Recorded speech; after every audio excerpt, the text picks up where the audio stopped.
Hello everyone, welcome to your channel GK facts में। दोस्तों आज की डेट है 13 दिसंबर और जानेंगे 13 दिसंबर से करंट अफेयर का इम्पोर्टेंट टॉपिक। दोस्तों आज का हमारा टॉपिक है यूनाइटेड नेशन जनरल असेंबली ने अंतर्राष्ट्रीय सौर गठबंधन को पर्यवेक्षक का दर्जा दिया है। जानेंगे आज की इस वीडियो में कि यूनाइटेड नेशन जनरल असेंबली के द्वारा अंतर्राष्ट्रीय सौर गठबंधन को पर्यवेक्षक का दर्जा दिया है। दोस्तों ये जो टॉपिक है आप सबके एग्जाम पॉइंट वेरी इंपॉर्टेंट है, खासकर उन स्टूडेंट्स के लिए जो कि यूपीएससी और जो है पीसीएस की तैयारी कर रहे हैं, ठीक है। और इसके अलावा जो किसी अदर कॉम्पिटिटिव एग्जाम की तैयारी कर रहे हैं उनके लिए भी बहुत ही महत्वपूर्ण टॉपिक है।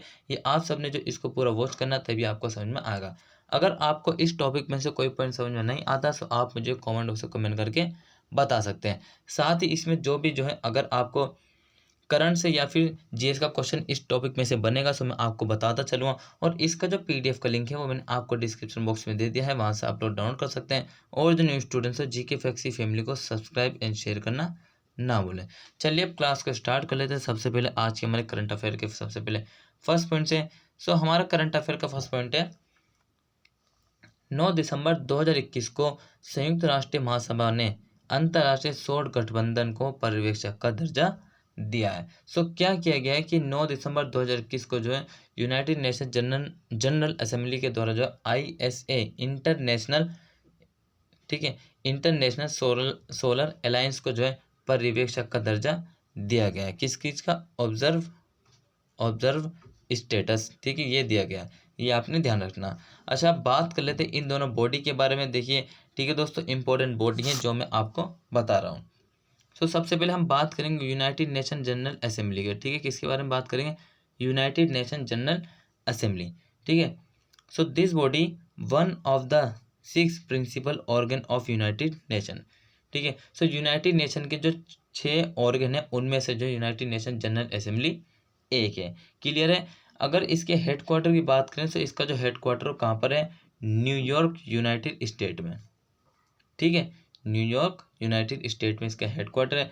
फाउंडर कौन है? इसका फाउंडर है वो भी वो है यूनाइटेड नेशन। कौन है इसका फाउंडर? यूनाइटेड नेशन, यूएन मतलब की, ठीक है। और फाउंडेड की बात करें कब हुई थी इसकी स्थापना? 1945 New York United state of America में इसकी जो स्थापना हुई थी। आई होप आप सबको ये 3-4 पॉइंट समझ में आएंगे जो मैंने आपको बताया है। अब बात कर लेते हैं इंटरनेशनल सोलर अलायंस के बारे में। किसके बारे में बात कर लेते हैं? इंटरनेशनल सोलर अलायंस के बारे में, ठीक है। देखिए फटाफट से फुल फॉर्म मैंने आपको बता दी, इंटरनेशनल सोलर अलायंस, ठीक है। इसका हेडक्वार्टर कहाँ पर है? गुरुग्राम। कहाँ पर है? गुरुग्राम में, ठीक है। और फाउंडेड कब हुआ था? ये हुआ था 30 नवंबर 2015 को, ये आपने ध्यान रखना, ठीक है। डायरेक्टर कौन है इसके? जनरल अजय माथुर। कौन है इसके डायरेक्टर? जनरल अजय माथुर, ठीक है दोस्तों। ये इतनी बातों को आपने ध्यान रखना जो भी मैंने आपको बताया है। अब चलिए नेक्स्ट पॉइंट की बात करें मुख्य बिंदु दिए हुए इसके कि ये एक ऐतिहासिक निर्णय है और इंटरनेशनल सोलर अलायंस वैश्विक ऊर्जा वृद्धि और विकास को लाभ पहुंचाने के लिए साझेदारी के माध्यम से सकारात्मक वैश्विक जलवायु कार्रवाई का एक उदाहरण बन गया। अब ये ऐतिहासिक निर्णय क्या है कि यूनाइटेड नेशन जनरल असेंबली ने जो कि इंटरनेशनल सोलर अलायंस को पर्यवेक्षक का दर्जा दिया है, ये एक ऐतिहासिक निर्णय बना। इससे क्या होगा कि ये जो इंटरनेशनल सोलर अलायंस है ये वैश्विक ऊर्जा वृद्धि, ठीक है, वैश्विक पूरे विश्व में जो है ऊर्जा की वृद्धि हो और साथ ही विकास को जो लाभ पहुंचाने के लिए साझेदारी के माध्यम से सकारात्मक वैश्विक जलवायु कार्यवाही का एक उदाहरण बन गया है। क्लियर है? आई होप आप सबको समझ में आया होगा दोस्तों। वहीं बात करें इंटरनेशनल सोलर अलायंस की चौथी आम सभा की। किसकी? चौथी आम सभा की। अंतर्राष्ट्रीय सौर गठबंधन की चौथी आम सभा अक्टूबर 2021 में आयोजित की गई थी। ये इंपॉर्टेंट है कि अंतर्राष्ट्रीय सौर गठबंधन की चौथी आम सभा कब आयोजित की गई थी? अक्टूबर 2021 में। कब की गई थी? अक्टूबर 2021 में। यहाँ से क्वेश्चन बनता है आपका करंट का। और इस आयोजन में कुल 108 देशों ने भाग लिया था। कितने देशों ने भाग लिया था? 108 देशों ने भाग लिया था, जिसमें 74 सदस्यीय देशों और 34 पर्यवेक्षक देशों ने भाग लिया था। 74 तो सदस्य दे सकते और 34 पर्यवेक्षक देश थे जिन्हें दर्जा दिया जाता किसी भी मतलब की बात में, ठीक है। क्लियर है? वहीं नेक्स्ट पॉइंट की बात करें देखिए इसके अलावा 23 सहयोगी संगठनों और 33 विशेष आमंत्रित संगठनों ने भी इसमें भाग लिया था। ठीक है, क्या किस में भाग लिया था? जो कि अंतर्राष्ट्रीय सौर गठबंधन की जो चौथी आम सभा अक्टूबर 2021 में आयोजित की गई थी, इसके अंदर जो भाग लिया था। नेक्स्ट है इंटरनेशनल सौर गठबंधन। ठीक है, इंटरनेशनल सोलर अलायंस के बारे में। इंटरनेशनल सोलर अलायंस 124 देशों का एक गठबंधन है। ये आपने ध्यान रखना, कितने देशों का है? 124 देशों का गठबंधन है। ये भी आप लोग करंट से याद रखना। और इस पहल की शुरुआत भारत ने की थी। इनमें से अधिकांश देश अच्छी मात्रा में धूप प्राप्त करने वाले देश हैं। जो इंटरनेशनल सोलर अलायंस है 124 देशों का एक गठबंधन है और इस पहल की शुरुआत भारत ने की थी। इनमें से अधिकांश देश अच्छी मात्रा में धूप प्राप्त करते हैं। सो भाई, धूप किस एरिया में प्राप्त सबसे अच्छी अधिक होती है, इसके बारे में हम आगे डिस्कस करेंगे। सो देखिए, ये देश तो पूरी तरह से आंशिक रूप से कर्क रेखा और मकर रेखा के बीच है। अब देखिए, ये होता है अगर मैं आपको बताऊं क्या होता है, इक्वेटर होता है। क्या होता है? मान लीजिए फॉर एग्जांपल 0 डिग्री पे इक्वेटर होता है। ठीक है, ट्रॉपिक ऑफ कैंसर, क्या? ट्रॉपिक ऑफ कैंसर जो नॉर्थ की ओर होता है 23.5 डिग्री। ठीक है, ठीक उसी प्रकार जो साउथ की ओर होता है ट्रॉपिक ऑफ कैप्रिकॉर्न। ठीक है, ये भी 23.5 डिग्री होता है। सो इसका जो बीच का एरिया है वहां पर जो सबसे अधिक धूप पड़ती है, सो इसीलिए कहता है सोलर एनर्जी के लिए बेस्ट है। ठीक है, क्लियर है? ज्योग्राफी से रिलेटेड है जो मैंने आपको पॉइंट्स बताए हैं। जो और आज का जो टॉपिक है ये भी ज्योग्राफी और जो है कुछ हद तक कह सकते हैं इकोनॉमिक्स से भी रिलेटेड है। ठीक है, सो वहीं नेक्स्ट पॉइंट की बात करें तो ISA इंटरनेशनल सोलर अलायंस की स्थापना जीवाश्म ईंधन पर निर्भरता को कम करने के लिए सौर ऊर्जा की कुशल खपत के लिए काम करने के उद्देश्य से की गई थी। सो इसकी स्थापना का उद्देश्य क्या था? उद्देश्य लिखेंगे तो हम जीवाश्म ईंधन पर निर्भरता को कम करना के लिए, जिससे कि सौर ऊर्जा जो है कुशल खपत के लिए काम करने के उद्देश्य से की गई थी।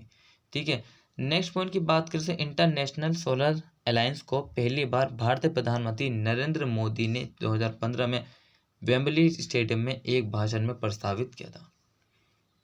ये जो इंटरनेशनल सोलर अलायंस है, इसको जो है पहली बार प्रधानमंत्री नरेंद्र मोदी ने 2015 में वेम्बली स्टेडियम में एक भाषण में प्रस्तावित किया था।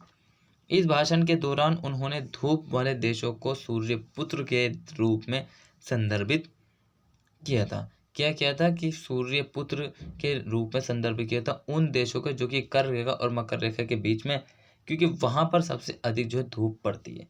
ठीक है, क्लियर है? ये आपने ध्यान रखना। और उन्हीं देशों को जो है प्रधानमंत्री नरेंद्र मोदी के द्वारा सूर्य पुत्र कहा गया था।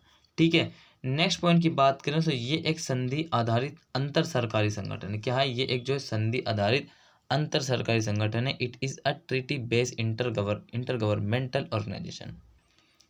संयुक्त राष्ट्र के बाद किसके? यूनाइटेड नेशन के बाद, किसके बाद? यूनाइटेड नेशन के बाद जो है बाद इंटरनेशनल सोलर अलायंस दुनिया भर में देशों का सबसे बड़ा समूह है। क्या है?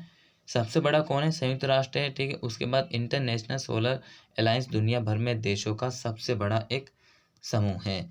ठीक है, नेक्स्ट पॉइंट की बात करें तो इंटरनेशनल सोलर अलायंस के सदस्य ISA के अधिकांश सदस्य उष्ण कटिबंध के आसपास स्थित देश हैं। क्या है? जितने भी इसके देश सदस्य देश कितने हैं? इसके 124 देश इसके सदस्य देश का संगठन है। ठीक है, और जो है उष्ण कटिबंधन के जितने भी आसपास स्थित देश हैं वो इसके जो अधिकांश सदस्य हैं। हालांकि जो देश ट्रॉपिक ऑफ के भीतर नहीं है, किसके? ट्रॉपिक्स ऑफ के भीतर नहीं है, वे भी गठबंधन में शामिल हो सकते हैं। ठीक है, वे भी किसमें? गठबंधन में शामिल होते हैं जो कि ट्रॉपिक ऑफ के भीतर नहीं है। ठीक है, नेक्स्ट पॉइंट की बात करें तो और अन्य सदस्यों के रूप में सभी लाभों का लाभ उठा सकते हैं, हालांकि उन्हें मतदान का अधिकार नहीं है। सो मतदान का अधिकार सबसे पहले किसे? जो कि ट्रॉपिक ऑफ कैंसर और ट्रॉपिक ऑफ कैप्रिकॉर्न के अंतर्गत आते हैं। ठीक है, इनको मत अधिकार का अधिकार है। और मताधिकार का जो मतदान डालने का वो अधिकार किसको नहीं है? जो कि ट्रॉपिक ऑफ से परे। ठीक है, उसके बाहर उसके बाद जो आते हैं वो मत, ठीक है, उनको माना तो जाता है। ये देखिए कह रहा है कि हालांकि जो देश ट्रॉपिक ऑफ के बेहतर आते हैं वे भी गठबंधन में शामिल हो सकते हैं, लेकिन उन्हें वोट देने का जो अधिकार नहीं है। और संयुक्त राष्ट्र महासभा के बारे में बात करें तो यूनाइटेड नेशन जनरल असेंबली के यूनाइटेड नेशन जनरल असेंबली संयुक्त राष्ट्र के 6 प्रमुख अंगों में से एक है। ये संयुक्त राष्ट्र के प्रमुख नीति निर्माण, विचार विमर्श और प्रतिनिधि अंग के रूप में कार्य करता है। सो इसका कार्य पता लग गया कि कैसे करता है। यूनाइटेड नेशन के अंडर में कार्य ये करता है कि संयुक्त राष्ट्र के मुख्य नीति निर्माण, ठीक है, कुछ नीति के निर्माण करना और विचार विमर्श करना, मतलब डिस्कशन, और प्रतिनिधि के अंग के रूप में कार्य करता है। ठीक है। यूनाइटेड नेशन जनरल असेंबली की शक्तियां, कार्य संरचना और प्रक्रियाएं संयुक्त राष्ट्र चार्टर के अध्याय 4 में निर्धारित की गई। किसकी शक्तियां, जो कि United nation general assembly, question बन सकता है कि इसकी शक्तियां जो हैं संयुक्त राष्ट्र किस चार्टर के अध्याय में है। सो अध्याय 4 में जो है शक्तियां जो है इसकी निर्धारित की गई हैं। किसकी? यूनाइटेड नेशन जनरल असेंबली की। ठीक है। नेक्स्ट बात करें तो ये संयुक्त राष्ट्र के बजट के लिए जिम्मेदार है। यूनाइटेड नेशन जनरल असेंबली संयुक्त राष्ट्र का एकमात्र गठबंधन है जहां सभी सदस्य देशों का समान प्रतिनिधित्व है। क्या है? ये जो है संयुक्त राष्ट्र के बजट के लिए जिम्मेदार है। जो भी बजट आता है उसके लिए जिम्मेदार कौन होता है? यूनाइटेड नेशन जनरल असेंबली होता है। और संयुक्त राष्ट्र का एकमात्र संगठन है यूनाइटेड नेशन जनरल असेंबली, जहां सभी सदस्य देशों का समान प्रतिनिधित्व है। सो दोस्तों, मैंने आपको इस वीडियो में जो है जितने भी इंपॉर्टेंट पॉइंट्स थे उन सभी को बताया इसके बारे में। ठीक है। इंटरनेशनल सोलर अलायंस के बारे में बताया, ठीक है, और जो यूनाइटेड नेशन जनरल असेंबली के बारे में बताया। सो आपने ये सब पॉइंट्सों को याद रखना दोस्तों, और इसी तरीके से बने रहिए जीके फैक्सी फैमिली में। साथ ही जो चैनल को लाइक करिए, ठीक है, सब्सक्राइब करिए, शेयर करते रहिए।